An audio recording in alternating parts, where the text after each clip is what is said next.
name is Bob McNally, and I'm from Westland, Michigan. Can you spell your last name for me? Sure, McNally. Okay. Yep. Tell me why you came out today. Well, again, I'm really upset with the government, the way it's been run today. The government is supposed to work for us. That's the way the Constitution was set up. Right now, what we're seeing are a bunch of elected officials that are dictating to us how they feel the laws should be. When this country was founded, we were founded on Christian basis. We protected life, we protected family. We're getting all those rights taken away from us. We now have trillion-dollar deficits that will take decades to pay off. We see the government taking over entire industries, such as the automotive industry, the healthcare industry, the banking industry, now the student loan industry. The government is intruding into our lives way too much. We're here to hopefully get our elected officials to listen to us, the people who we elected them to office. If they won't listen to us, then we're here to also start doing something in November.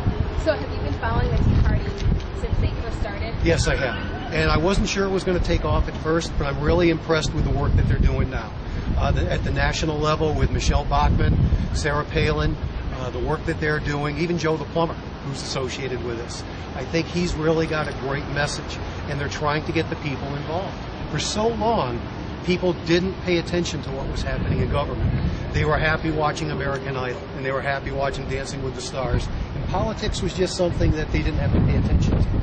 Now, the people are waking up when they see government and their takeovers and what they're doing. And finally, I'm very excited to see people like this crowd out here, like my son coming up, and saying, I want to get involved, I want to protest.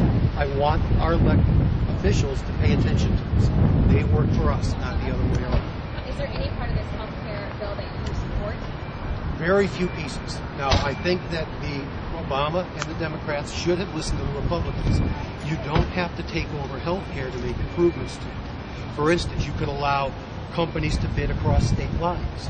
That's prevented. You should have gone after tort reform. Stop the needless lawsuits that are happening today. Doctors have to do what's called preventive maintenance now for their procedures. That means they have to order multiple tests, because you as a patient, if something were to happen and the doctor didn't order the test, you could then sue the doctor. Now, if you made the tort reform, if you improved the tort reform, if you made medical care available across state lines, if you lowered the cost that way, you wouldn't have to take over an industry. You wouldn't have to go after $2 trillion of additional debt. There are ways to improve the system. Our system's not perfect, but we've got a great medical system in place. That's why a premier from Canada came into the United States last month to get health care, because he couldn't find it in his own country. That's right. We're trying to model our health care system like theirs. There's something wrong about that.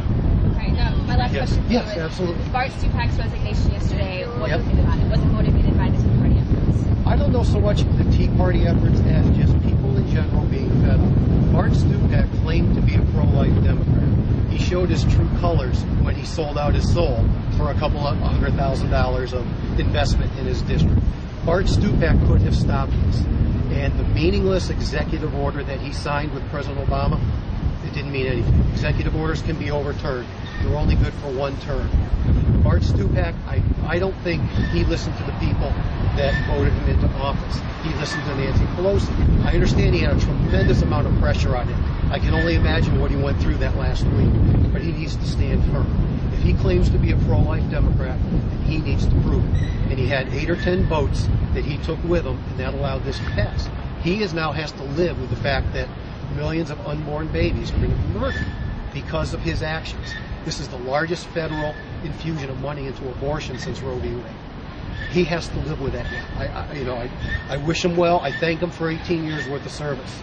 I don't agree with him on a lot of issues, but I think he should have stayed strong. And I think he's seeing the handwriting on the wall, and he's getting out while he can. Thank you, Bob. I appreciate it. Okay, you're welcome.